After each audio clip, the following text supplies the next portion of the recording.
We are at Recirculation. I'm glad that you made it here. Apologies if you went to the other location first. The other location I'm referring to is Word Up Community Bookshop, which is almost 14 years old. And thank you. It started out as a 1 month long pop-up shop. It was supposed to just exist for 1 month in 2011. But there was so much community support for the space. The point of it was to just be together with other people and share what we had and exchange. And people wanted that and put a lot of pressure on elected officials. We put pressure on the landlord to keep that going until we were at that original space for 15 months. A new landlord closed it down, but the collective that had built up, the collective is comprises neighbors in Washington Heights, Inwood, Uptown. We stayed together until we found a new space. So we've been at our current location, which is a short walk from here, for the past 11 or 12 years. I'm losing count now. That's maybe a good sign. But we still aim to have that be a space for you, for everyone, for what you want to do, for the books you want to see, for the events, the gatherings you want. And now the collective is many, many people over many years. And one of our earliest collective members, Tom Burgess, passed away from COVID in June 2020. And right before he went on a ventilator, he called and let me know how to access his storage units and his apartment and in Inwood. And that is how this space started. Friends from Word Up moved his stuff slowly. He said, in case I'm incapacitated when I come out.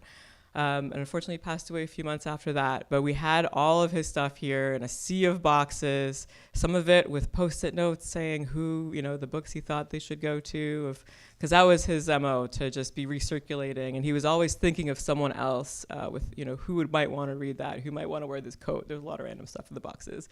So that's how this space started. We used it just initially to sort his stuff, but then it was too much. It was more than, so we needed to also then turn that out and share that out with the community. So people started coming in and asking if they could help, and we said, please do. Also, it was pay what you can. And now, still, largely all of the used books here are pay what you can, minimum $1. The new books for sale that we have for events and other things are as priced. But please, it helps us to move these things, to recirculate them in the neighborhood. So if you have your educators in the room and you have classroom libraries that you want to fill up, or other people who do, or you want to just flood your own house with books, please contact us. There's much more even than what you can see on the shelves here. And let's all help each other with that. Also, we want to recirculate the space. So if you have any other, recently there have been a lot of things that have happened, in the world, but even in this neighborhood especially, we've been flooded with requests for meetings and gatherings, and we are trying our best to accommodate that, and that is what we're here for. So please use us for that. You can contact any of us, Word Up volunteers. We'll refer. Okay, so I got into a tangent on what the space is. I'm really happy that you're all here. And also, I'm especially happy, just really in a little bit of shock over the authors that we have who will be here in conversation tonight. Both Rene Watson and Jason Reynolds are, I think to the world, but also to Word Up, really just very, very, very special authors. And they've both presented through Word Up in different ways, in different spaces, for their works, but I think this is the first time that you're both here celebrating your works here in this space here together, and we are just over the top honored for that. And the other thing that I want to mention is one of the reasons that we especially, have really even just, dove deep into, kids books, as a grown-up myself, or kids books, teen books, young adult books, is because we are working alongside kids and teens and young adults at Word Up every day. And so I also wanted to call up Leah Ayala, who I work a weekly shift with and have for the past year. She will introduce the authors. Hi. So the author is Rene Watson. She's a New York Times bestselling author of many books, including Some Places More Than Others, Watch's Rise, co-written with Ellen Hagen, and her picture books Maya's Song and the 1619 Project, Born on the Water. And then there's also Jason Reynolds, who's also a New York Times bestselling author of many award-winning books, including Look Both Ways, All American Boys with Brendan Kiley, Long Way Down, and Stamped.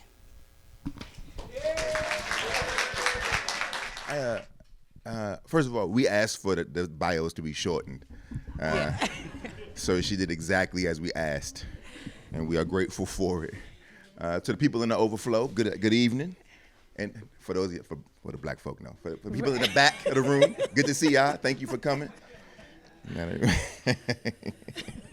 Listen, we're gonna get into this in a second, and I'm excited because my dear friend Rene has a new book, and also because even though Rene and I love her dearly, I don't think we've ever done this. Have we? We've never. When did we do this? For piecing me together at the Langston Hughes house. Dang. You know how like you get to that point. It was the first big book event there. It was like the big and it was opening. Me and you. Me and you. Man, is it I pictures? got it on. We have it on. We got pictures. Okay, we have like, video. I'll send it to my you. brain is. My brain is I know out of it here. feels like a long time ago. So here's the thing: we're going to talk about this book, and we're going to get into a bunch of things.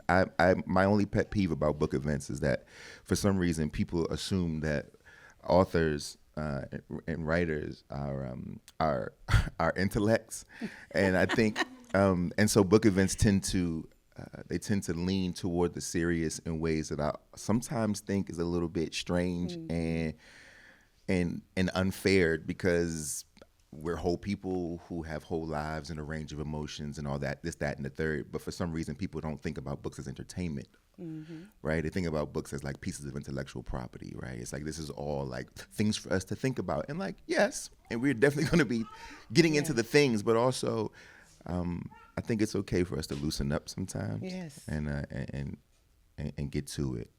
So that being said, I won't belabor.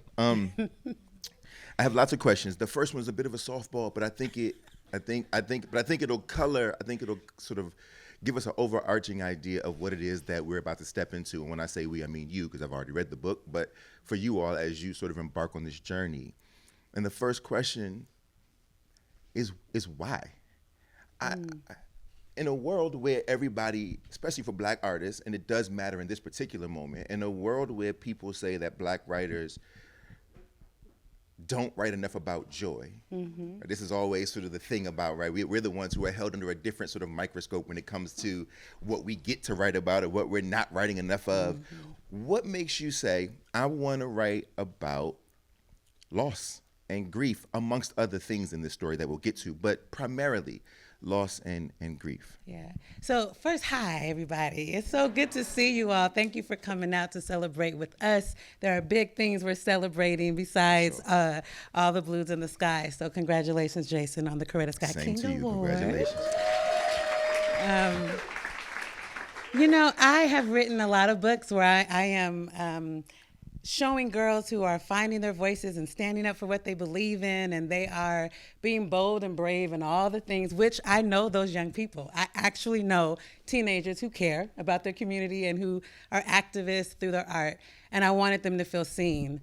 I also want the sad girls to feel seen, the quiet girls, the girls who are going through hard things. I wanted to give permission for young people to feel all of their feelings. I don't know that black girls especially are ever given permission to feel all of our feelings.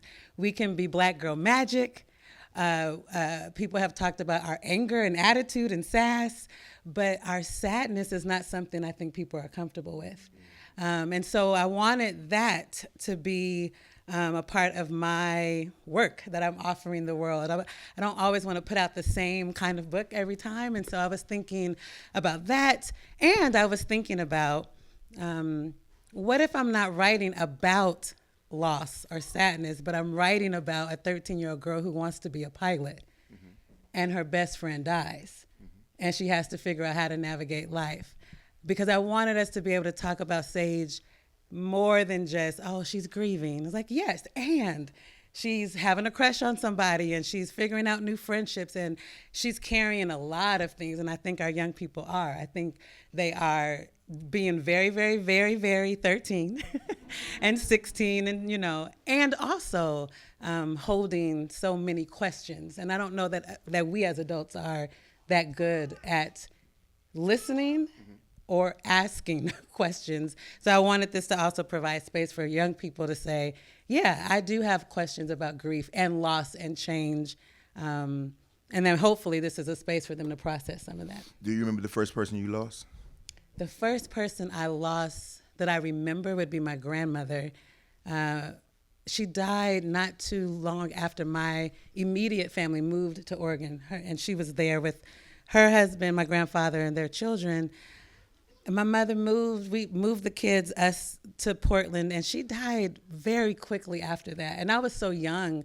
I was not even 8 or 9 yet. And I remember, because I was so young, I was very much shielded from going to the hospital and visiting her because we don't want kids, Sure. And then, but the most vivid memory I have of my first funeral was of Antonio, a boy who I sang in the choir, in the church choir with. He stood beside me right at the split of the alto and tenor section. And he drowned and died when I was 10. Mm-hmm. And the youth choir sang at his funeral.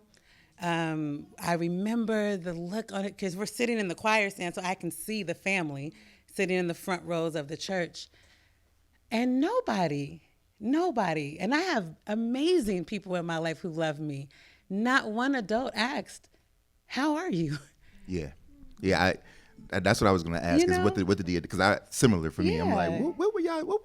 What were they It's doing? so I'm interesting. I think adults maybe are so in their own grief or don't want to upset the child. So if the child doesn't bring it up, then they don't. I don't know what that's about, but I went to several funerals as a kid growing up in the Black Baptist church. I was always singing at them. And it was very rare that anyone ever asked me, how do you feel about singing at a funeral of your friend or of the elder in your church who always gave you peppermint candy and Worthy's Original, and now she's gone. Now she's gone. And no one was talking to me about that. I think when I think back on my own, I remember losing my grandma first. The same thing. I was young, and I remember sitting in the funeral and watching my grandfather because I felt like I'm not going to cry until he cry, right? And you just like that weird sort of strange masculine nonsense you learn very young, right? Where I'm looking, I'm like, he ain't crying yet, so I'm going to go here, I'm just going to hold it. I'm going to hold it as much as I can, right? And then I remember afterwards having my emotional sort of breakdown and my mother being like, listen, don't worry, because like eventually things will just go back to normal. And I'm like, what? Yeah. And now to this day we talk about it and she's like, man, I think we're just so intimidated by the depths of grief in such a young life that we're not quite sure how to help process or excavate, or get you back to sort of some sort of equilibrium. And it's like, or you could have just told me that there'll have to be a new normal. Right. And let me have my space. And that grief is not something to get over. It's something you live with. It's not something I'm trying to not feel. It's something I'm trying to learn how to feel deeply and feel all my other feelings too, right? I can carry grief and dreams and all the things. And that I think that is what, no one said it to me, and over the years I've learned it by life experience. We're going to start with a little bit of a reading about this particular thing, about the way that adults sort of talk about death and grief as it pertains to young people. Unfortunately, you all are probably going to hear a lot of the things that you say to the young people in your lives. Thank you. And there's no judgment, but there is some consideration, right? That perhaps we should think a little bit about what it is we're saying. It's so easy for it to come off the tongue. So can you read a little bit? Yes. This is from the very beginning of the book. I didn't know best friends could die. When adults tell you about dying, they talk about your pet or an elderly neighbor or your grandpa or your grandma. And when they tell you about dying, they tell you it's okay to cry. They tell you it's okay to be angry. They tell you it's even okay to laugh and still have fun. But what they don't tell you is that the sadness and anger and laughter don't wait their turn. No. Sometimes sadness and anger and laughter come all at once on the same day. Sometimes in a burst, sometimes in a slow trickle. They don't tell you that sometimes you don't even know what to call what you're feeling because you've never felt it before. Maybe they don't tell you this because they don't know. Or maybe because there are so many things to teach a child, they don't mention this. If I live long enough to be an adult, and if I have children when I'm an adult, I will tell them. And I will tell them that sometimes you go to sleep crying and wake up crying, and that life after losing someone you love feels like one big ocean of sorrow, and you might feel like you are drowning, but always there is something to hold on to keep you afloat. So, I know, Rene good. Rene's so good. Everybody like, phew. Therapy, right? Everybody. You should have had tissues and everything for everybody in this joint. Or alcohol. I know it's a children's event. So let's talk about Sage. Where does Sage come from? I love you've written a lot of amazing young women in your career. Some really incredible, dynamic young women. And I'm wondering at what sort of, what corner of the mind do you draw Sage from?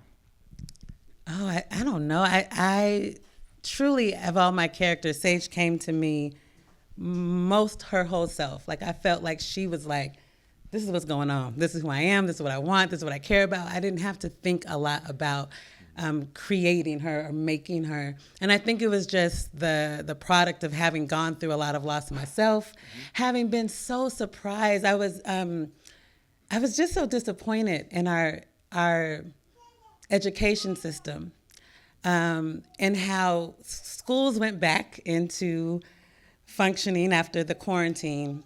And I asked my nephews who are 12 and 10, and I asked a bunch of other young people in my life, my goddaughter, what happened on the first day of school after quarantine, when you first go back to school? And they said, class.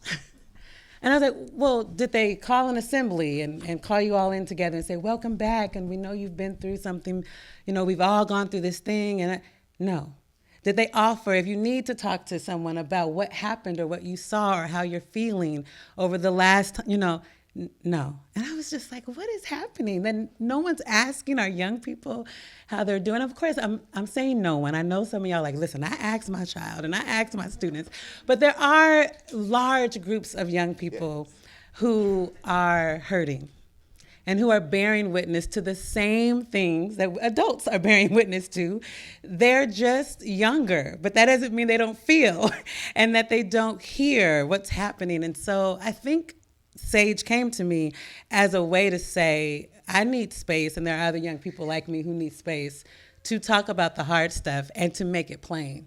Like I was really trying to just get to the real about grief and not the kind of the cliche things we say about it. And this is probably when we were over there when I was joking around with you about like dark, right? Yeah. But what I really wanted to talk about and wanted to ask about, it's so easy for those of us who write for young people to soften, right? There's all this stuff in the industry that says like, whatever you're working on, as long as it ends in hope, right? And it's like it can't work for the market, quote unquote, if it doesn't sort of end on like this. There has to be sort of a, it has to end on an up note, which like cool, right? Like I don't think that's necessarily a bad thing, just because the stakes are high and we are talking to children. I think sometimes because there are mostly adults in the room, whenever we do this, we forget that like our audience is like 11 years old. So I don't think there's anything wrong with ending on hope, but I also think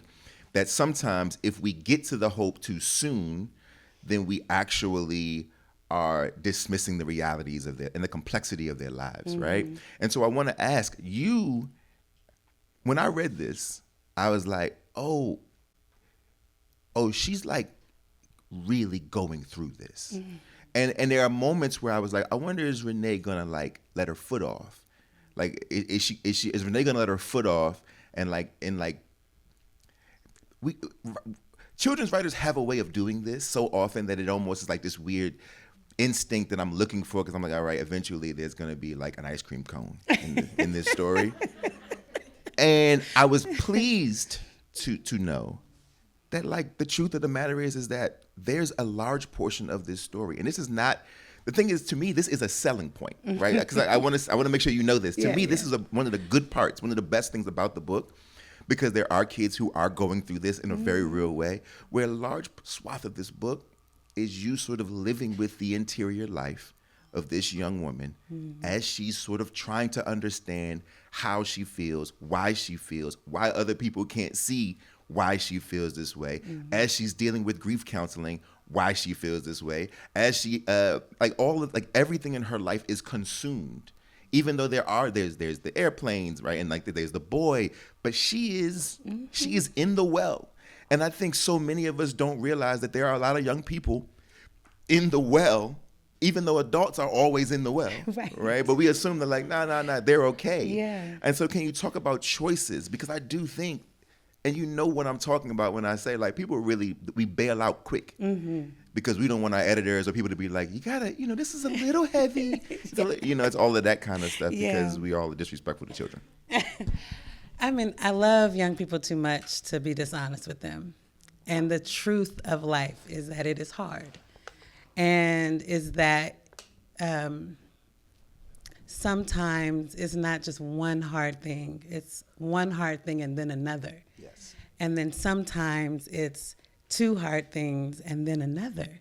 And what do we say to that young person that is smart and capable and talented and is showing up to school and doing the right things and all of that, but is also holding pain? And that it's not always grief because of death, right, but changing schools, divorce in the household, economic changes happening in the household, mental illness, gentrification happening, and missing what used to be my neighborhood, and now all my friends are. There's so many reasons that young people are grieving.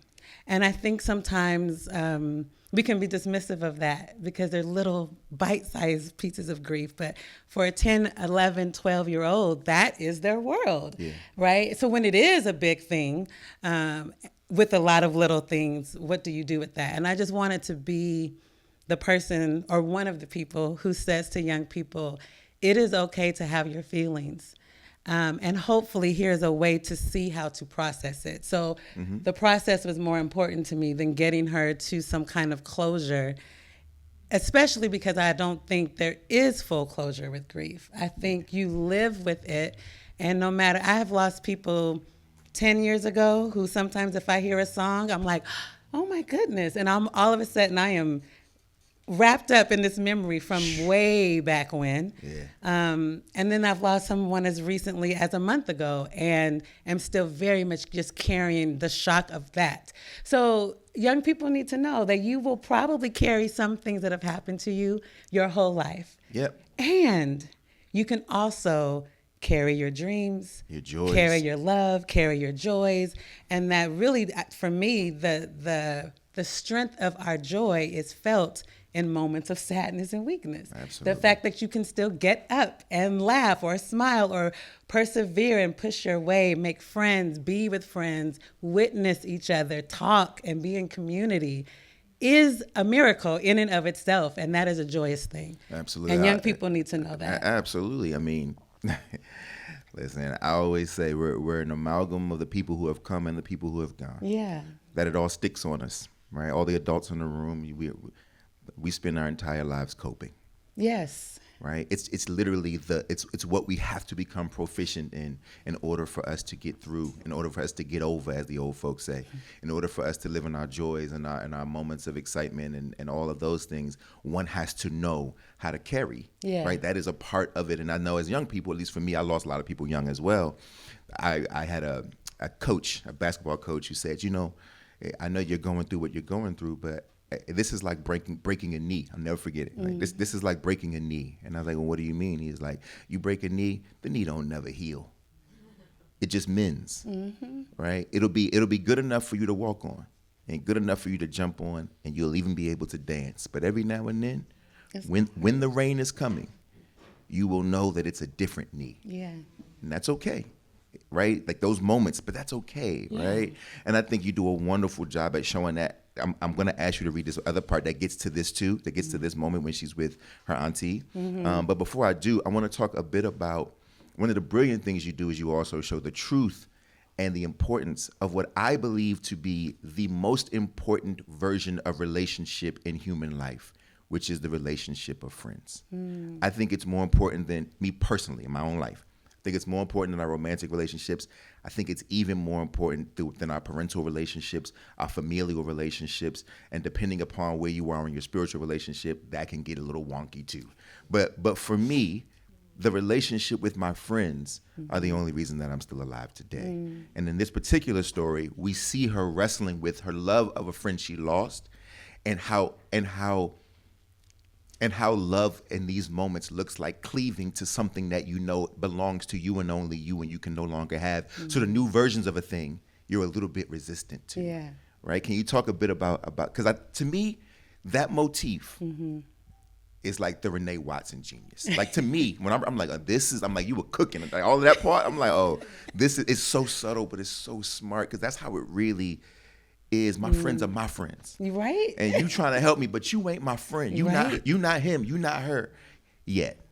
Right? Yeah. Yeah. I mean, I so agree with the statement you made about you wouldn't be who you are, where you are without your friends, without your people. I have very good friends. My friends are good at loving me. They are good at loving me. And so friendship and sisterhood shows up a lot in all of my books. It is such an anchor. When I say friends, my chosen sisters who are friends who are like sisters, and my blood sisters who are like friends. I'm just blessed in that way that I have a lot of amazing women in my life who hold me down. And so Sage needed a community. So this grief group that she's in, she's on her growing edge and learning how to listen and how to take in other people's stories so that she can care about them, not understand them. Yeah. Right? So especially with grief, I don't need to understand why you're so hurt or upset. Say that. But I care about you. It doesn't matter if I wouldn't react that same way. It doesn't matter if when it happened to me, this is what I did. That doesn't matter. But you know what matters? I'm here. I care about you. I'm going to listen. I'm going to take you out. What you want to do? What song you want to play? What we doing today? I'm just here.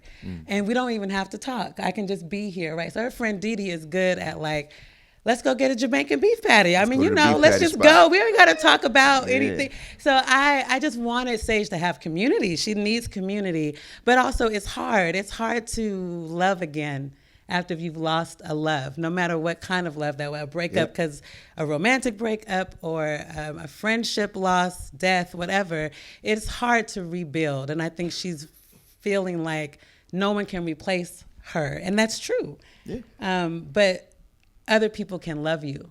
And so she's learning that lesson, that she can be loved by many people and that she can love many people. She's capable of loving more than one person. And my love for you doesn't erase the love that I have for another friend. I think that when you introduce her auntie into the picture, who I love too, because auntie really give us some game. Right. And we're gonna read this part, but the one thing that I think that her relationship with her friends, her loss of her friend, I think it all sort of whittles down to this idea that unfortunately, sometimes the price you pay for love is loss, right? Like that is the price. Unfortunately, like that is the byproduct of love, right? It's like it's the worst one, right? But like there's all the good stuff, but one of the byproducts that we don't talk about is loss, and that the only reason that you could feel a pain so big is because you knew a love so big.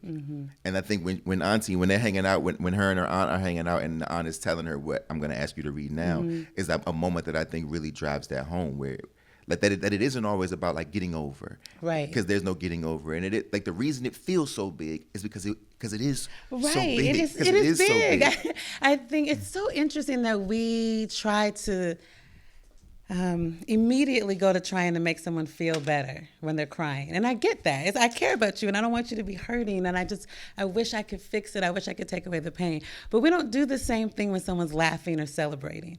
If we celebrating, let's go.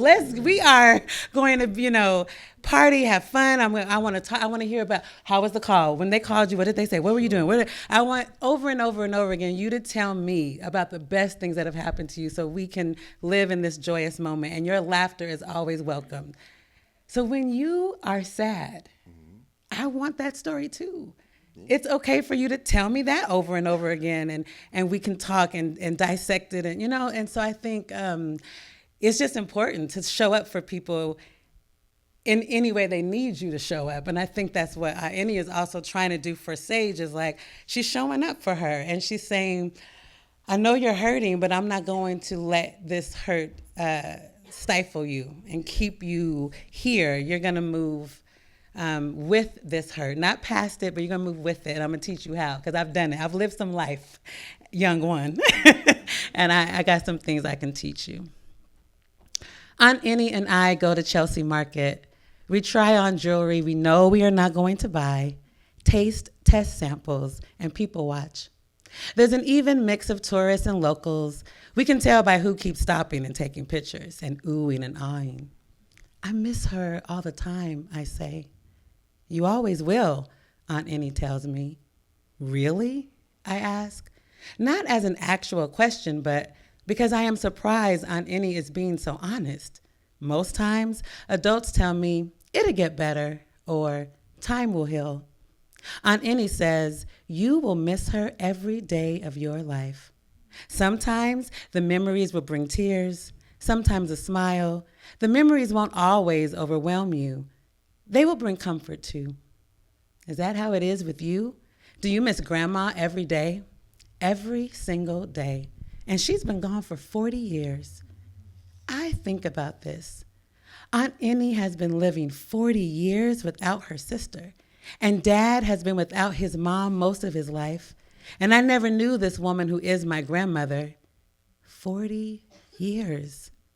Aunt Annie takes my hand. But isn't that a beautiful thing?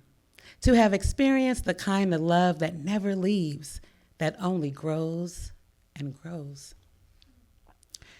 In the past 40 years, Aunt Annie has cried and worried and prayed and dreamed and planned and failed and succeeded and laughed and celebrated and raised children and moved and worked and retired and vacationed and volunteered and read and sang and walked and talked and remembered and reflected and dipped her toes in the ocean and watched snow fall and got caught out in the rain and loved and grieved. And every day she got up. And every day she got up.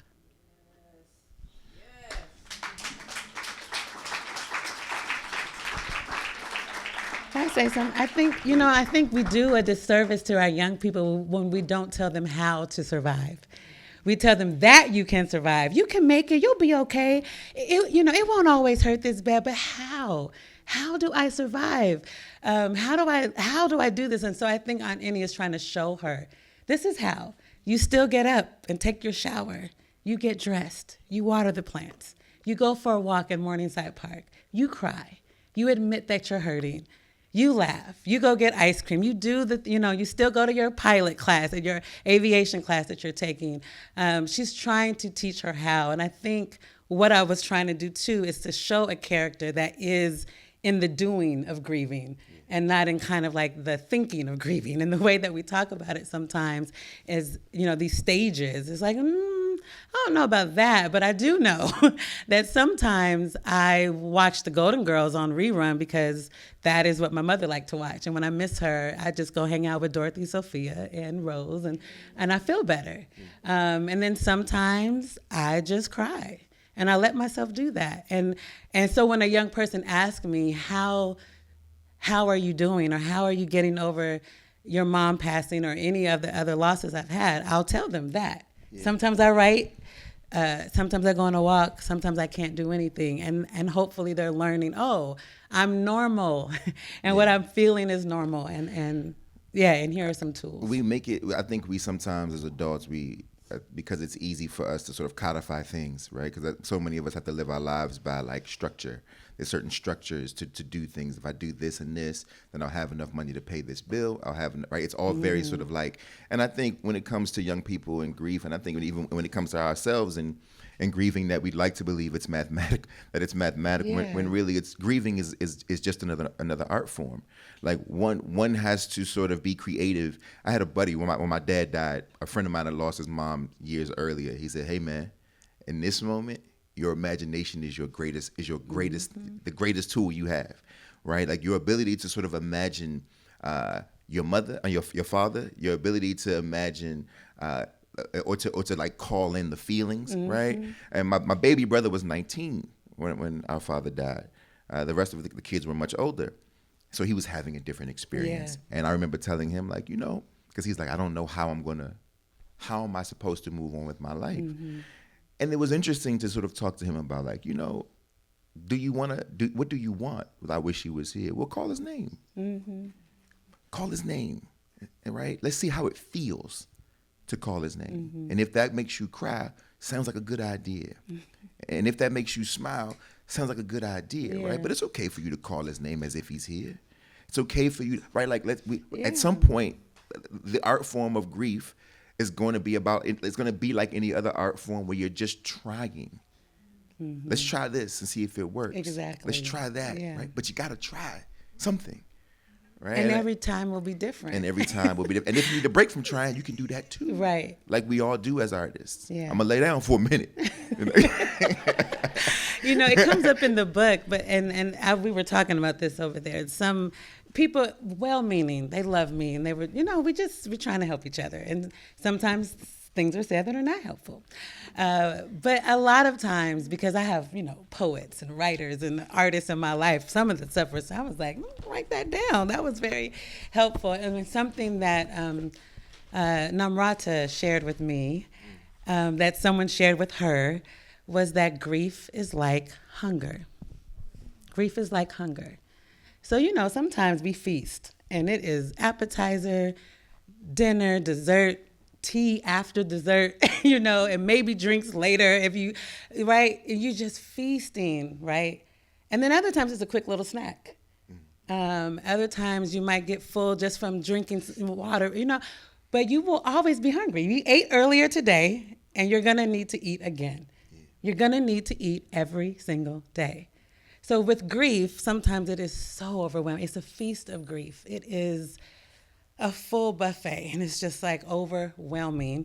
And then other times it's just these little moments. I'm like, oh, my mom, Nikki, right? And then I can be okay. As soon as I like accept it, it's something I'm gonna live with. I don't have to get over it. I don't have to feel guilty when it comes up. It can show up big, it can show up small. I was like, yes. It was so freeing for me to feel like I will have this the rest of my life. Yeah. And that's normal, and that I'll be okay, and let it show up as it's going to show up, and tend to it when it needs to be tended to, because y'all know how you act when you're hungry and you haven't eaten. So go on and bring you a snack, which is, so that you don't get to a point where it's overwhelming. So if you let yourself feel the little moments of grief and process, that hurt my feelings, I'm sad, I wish I could have said this, or, if you just admit those little things, then you might not be overwhelmed one day out of the blue. You don't know what hit you because you've actually been taking care of that hunger that whole time. That's a word. Yeah, you know what I can't, and actually it leads into this next piece that I'm gonna ask you to read, and we're gonna get to Q&A in just a second. So get your questions together. I was thinking about though when you were talking about when we talk about the unsolicited, compassionate people. Yes. I just feel like there's a real honest conversation that needs to be had around how discomfort drives ego, and how sometimes people just be trying to console you because they uncomfortable with the fact that you sad, and or they feel like they actually have the ability to fix you. Yeah, or they want to be the one. They want to be the one. Yeah. They want to be the one that get quoted up here. Right? And I just want to say, if that's you, you gotta stop. Right? Enough is enough. We don't like it. Just cool it. All right. Oh my goodness. But what you were saying, just seriously, like for real. Like, Amen. But Yes. what you were just talking about in terms of just, because basically to me what that sounds like is, at some point you gain some perspective. Yeah. You gain some perspective and you realize that it's a lot of things all at once. And so I want you to read this next piece as you're talking about the color blue. Now, and there's some context that I'll ask you to give, of course, around the piece, but really the way that you sort of explode the color blue, right? And then sort of put it back together and rebuild upon it and turn the color blue into a rainbow of its own, I think is one really smart. Another one of those Rene Watson joints where you like, Rene really be cooking, right? And so can you talk a bit about that, please? You know, so again, whenever I talk about all the blues in the sky, I try to start with Sage wants to be a pilot. I never say, this is a book about Sage losing her best friend. She has dreams and something happened that's trying to interrupt. She's about to celebrate her 13th birthday and her friend died. So I want to look at her as a whole character, not just what happened to her. So in thinking about her wanting to be a pilot, she's learning about how do pilots navigate the sky. And sometimes there's, all kinds of skies they have to figure out how to get through, and there's turbulence. And so it just became this big extended metaphor through the book of her understanding, just like I'm learning how to navigate the sky, I can navigate my emotions, my life, and it doesn't have to break me. Pilots see many shades of blue in the sky: light blue, medium blue, vibrant, bright blue, white blue, blue violet, a deep blue, mysterious, mixed with gray, a blue that melts and sheds and morphs into purples and pinks. Everyone likes those beautiful blue skies. But sometimes the sky is dark blue, black blue, midnight blue, and sometimes life is blue too. Blue is the empty chair at the desk in the classroom where my best friend used to sit. Blue is the ache in my heart when I pick up the phone to call her and remember she is gone. Blue is Aunt Annie's warm hugs. Blue is a hot mug of cocoa on a cold, stormy day. Blue is all the calm, all the heartbreak, all the hope, all the tears, all the laughter. Maybe, just maybe, blue, not red, is the color of love, with all its mood and passion and emotion. For all the blues in the sky, there are as many blues in the heart. I think that's where we should stop. And so we'll open it up for some questions. Thank you for that, by the way. Thank It's you. powerful stuff. Thank People you, crying. Jason. You all right? I feel you. I read it a couple days ago and was like, is there a white blue? I'm like, I didn't even know there was a white blue. Let me go look. Then I was like, well, they just poeting. You know what I mean? I looked them up. They all exist. If you have a question, put your hand up. We call on you. Yes. My school did a Watch Us Rise play. Really? That is amazing. The co-author of Watch Us Rise is here. Ellen Hagen is in the house. Ellen. That is pretty awesome. And I have 12 stuffed toys at home. That's what's up. I wish I could tell you there was a third. There is not. Thank you. That's Thank awesome. you. Anybody else? Yeah. I was just thinking about, and you kind of, it came up in your reading, but the choice of making your character wanting to be a pilot, and you think about like where a person goes, like there's all those different traditions of like, they go into heaven, or so I was wondering if how you came to the decision of making her wanting to be a pilot, and was that intentional from the start that you wanted, because there's so many metaphors, like there's so much there, reaching out into the unknown, and as grief is like that too, and flying it's like that too. So You know, not in the beginning. I really was a little more practical with it, which is what I love about writing, is that we just make a decision and then the story starts to unfold and you're like, oh, and then I can do this and I need to research this. And I don't know nothing about piloting. And Sage loves math, which I also that is not Rene Watson. So I think, you know, in a very practical, real way, I wanted to write a character that was very, very far from me. People often think, I think this happens to a lot of Black writers who write realistic fiction, that we're writing about ourselves as if our novels are our diaries, or we're just kind of retelling stories that we've been through. I'm like, no, I'm a writer. So let me give you someone who's not a poet, who isn't an artist. I've written a lot of young people who are into the arts. And so I just wanted originally a girl who loved math and science and facts. Like, she just really likes to know how things work and why. And that is not how I am. And then as I learned about it, then the story really opened up and it became like, oh, and because she wants to be a pilot, now I can do all these other things.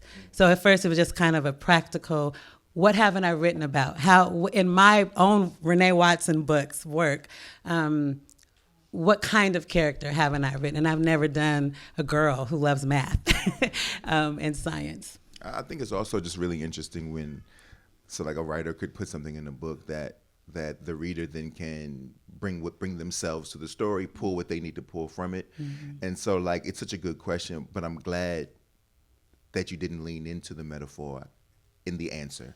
Right, because I think sometimes we give away something, or we create a narrative about what a thing might mean, and it robs the reader of what it needs to mean for the reader at the time in which they read it. Yes. You know what I mean? Any other question? Y'all got Rene Watson in here. Y'all acting wild. And Jason Reynolds. I'm like, you can also ask him questions. Wild in here. Yeah. I'm just curious how you talk to a lot of students about raising kids, and I have some kids, we were talking about this earlier in my life, who are very interested in talking about death and introducing them to this subject, but do you have a way that you talk about it that doesn't necessarily inspire anxiety in the kids? Because I feel like the kids have so much to worry about all the time, and I want them to be prepared, but I already see it coming up, that they pick up on the sort of anxieties that we have, and you guys are ones who are good with words, so if you have any thoughts on that. I think I'm going to try to synthesize this. I think what the question is what's our advice about, especially specifically young people in the classroom, when these sorts of topics are introduced, how do we keep them from causing anxiety for young people who are already dealing with so many things and are already anxious and can read the anxiety on us, right? So how do we manage their anxieties around complicated conversations like death and grief? Yes, got it.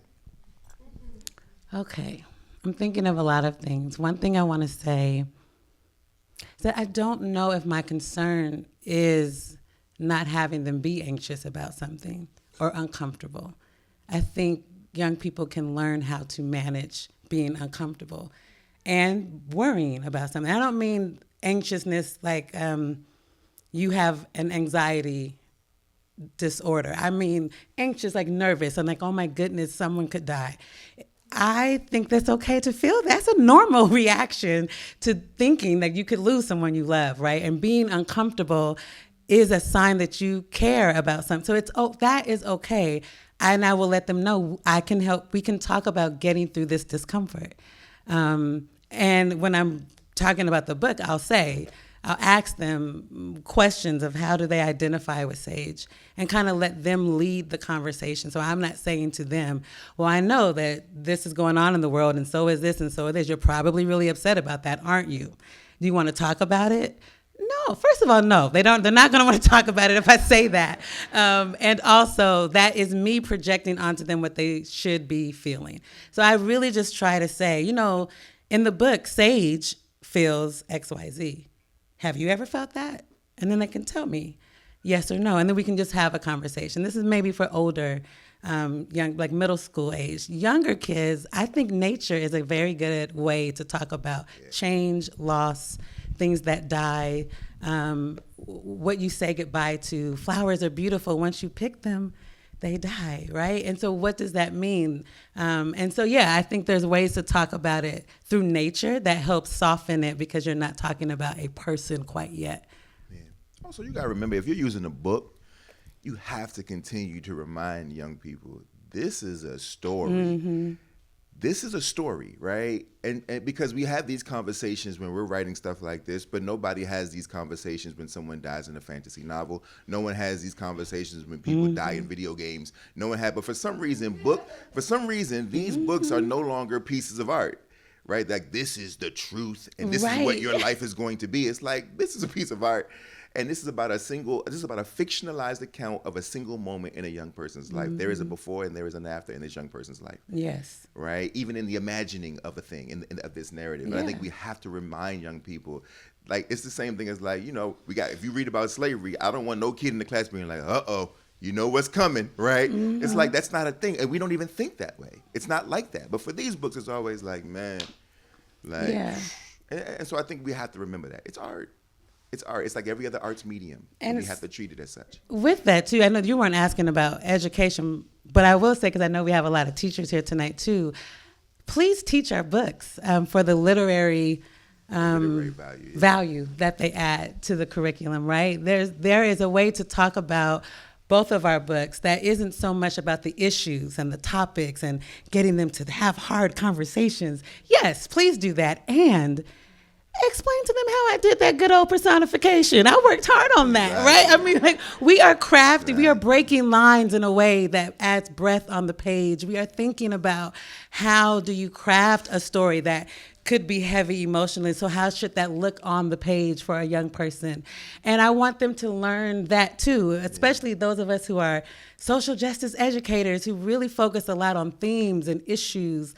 Craft is important. And so my slam poets can't write in whole paragraphs and tell me that that's a poem when they've made no choice about breaking a line, right? So I do them a disservice if I'm just letting them be passionate and not really teaching them the craft of writing and be able to define what a metaphor is, what is a simile, what is personification, what is extended metaphor, alliteration, you know what I mean? Things, yeah. So that can also be taught by using our books in your classroom too. Absolutely. Thank you. Yeah. It made me wonder about writing a novel in verse versus writing it traditionally. Like, do you have a preference? And like, there's so much rhythmic quality. Do you find that you possess the same like rhythmic quality when you're writing a novel versus like a novel in verse? You want to? I mean, we both have written in verse and long form. What do you think? It's weird because for me, I do what I believe the narrative calls for. So it depends on the story. Like, I'm not a person who is like every story belongs in verse, because I just don't believe that every story belongs in verse. Personally, I think that there are some stories that call for that sort of device, and I know what it is, and I use it as a device. Like, there's a reason why for me that I'm writing in a particular way. There's something that I want the verse to do to the reader. There's a tension that I need there. There's a pace that I need there. There's a mimicking of an emotion that I'm sort of doing with the verse that I'm using the verse for. There's an homage to something else that maybe no one will ever know but me that I'm trying to sort of, for myself, right? Like, there's a lot of reasons why. In terms of, does the rhythmic elements of verse show up in prose, in my own prose novels? For me, yeah. I just think rhythm is a part of language. And I think it's different in terms of form and structure in verse. But if you're reading my novels, the sentences still, there's rhythm, there's meter to the sentences. At least to me when I'm writing them. There's meter to the sentences. It's just different when I'm writing them in verse for a specific reason. The one misconception, and I'd love for you to talk about this if you don't mind when you answer, is I think people think that writing a story in verse is literally just writing a story in verse. Right. It's almost like seen as some sort of like a cheat code. It's like, yeah, it's just shorter, right? Are you doing it because it's like less words and it's shorter, and which is the most disrespectful thing. So disrespectful. It's so disrespectful. And so to anyone wondering that question, the answer is don't ask that question to any other writer who writes this. I mean, I agree. I think for me, writing this novel in verse was about understanding the emotional heaviness of the book, that I wanted the writing to feel and look light and literally give breath and pause. There are some pages that have 2 sentences on them, because it is a moment that I think the reader is going to need to take a breath and turn the page, right? So I was very much paying attention to where the line was breaking and where the page even was breaking, as a way to hold the reader and to say, you know, we're in this together. I'm not trying to traumatize you. Right. I don't want it to be too much. And sometimes long sentences have thick paragraphs. That's a lot to get through and emotionally get through. So I wanted the reading, the actual, what you're looking at and seeing, to not feel heavy, so that you could feel heavy, if that makes sense. What time is this over? I just want to make sure, because I'm gonna ask one final question. If there's no more, no, out of respect for the bookstore. I know. I'm just like, we could do it. I'm good with you. We could do it all night, as you know. I just want to make sure I'm respecting the institution. You know what I mean? I'm gonna ask you. You have another question? Yeah. How did you take care of yourself as you were writing about grief while you were grieving? My people. I mean, they knew that I was writing it. I would cry. I would go on walks with them. Bimmy is my walking buddy. Shout out to I Bimmy. mean, we walk Harlem streets like nobody's business, okay? And it sometimes we're not even talking about it. It wasn't like, I want to talk to you about all the blues in the sky. You know, we were just walking and being together. And then I could go back to the work. So yeah, I always say to young people, find your people. You don't need a lot, but you need somebody in your life that you know you can lean on them when you need to lean on them. And hopefully you're there for them when they need to lean on you. And so, yeah, I have so many in this room tonight who hold me down and keep me healthy emotionally and mentally, and let me be Rene as friend, as sister, not Rene as writer or performer. They just let me be. And I think everybody needs someone where you can just really be who you are. Yeah. If there's no last question, I'm gonna ask my. Let's do it. It's all good. I'm just. My question was about bringing these stories to life and sort of the process that you went through as a writer to talk about these sort of stories that are not sort of almost taboo-like, and how you went about through the writing process and like getting these books published and getting people to like buy into these ideas of writing about these stories. I'm grateful that I have my editor is here tonight. Sarah Shumway is here, and she didn't say you can't write about grief. I mean, we had a conversation about making sure, I was actually afraid, like, is it too sad? And she was like, no, I mean, I think this is, it's funny. We had more conversation about the science and math in this book than we did other things. And so I think for me in publishing, it has been finding people who will allow me to publish the things that I want to publish. And sometimes there are hard conversations that I have about, well, this is what is important to me. This is what I want to write about. This is why. But I feel grateful that now I feel like in my career, I'm trusted. And so if I'm saying I want to go there, I have the trust of the readers, of my publisher, of teachers and educators to go there. And that I think y'all trust me to go there in a thoughtful way. So once I had that out of the way, like I know people will go with me wherever I take them, then I just let myself write, and I tried to get out of my way and let the story be what it was supposed to be. Does that make sense? I'm with you. You just make the thing you want to make. Yeah.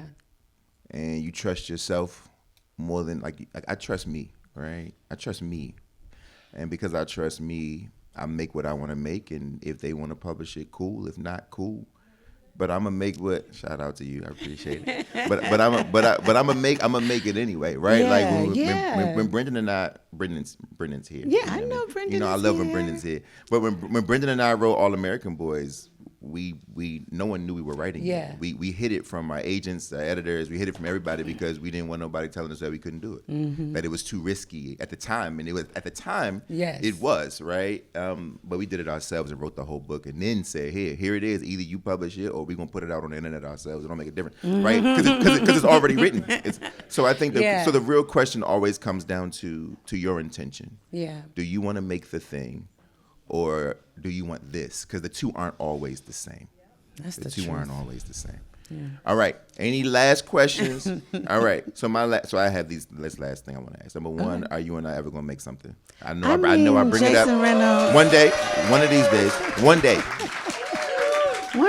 One day. It's gonna happen. It's gonna happen. And number two, my last question is, if you could look back on, I know if I've asked you this, I've asked a million people this question. If you could look back on your life, go all the way back to, let's say just how old? 13. So let's say you go back to 13 for this. Mm-hmm. What would you thank 13-year-old Rene for? I don't know what I would thank her for. What would I thank 13-year-old Rene for? I would thank her for listening. I think I'm the writer that I am because I listen. You see that? You gonna take us out? Yeah, I'm not gonna read this whole piece, but I'm gonna read this little short moment so we can end on a high note. This is when Sage is kind of finding her joy again and realizing that, I'm gonna be all right. She learns about this in her aviation class. Today I feel light and free. In an aviation class when Ms. Barbara teaches us about Bessie Coleman, I feel even more free, feel inspired. Tonight, I do not have nightmares of cars crashing or flashbacks of the worst day that happened to me. Nothing about my heart is sinking. Tonight, I dream of soaring like Bessie Coleman, performing stunts and tricks in the sky like a magician playing with the clouds. My dreams take me to France because that is the place that welcomed her, taught her. In my dreams, Mom's voice and Dad's voice and Aunt Annie's and Miss Barbara's and Mr. Carter's and Mrs. Dixon's are all a chorus. They are all cheering me on. Fly, black girl, fly. Black girl, you are fly, is what they tell me.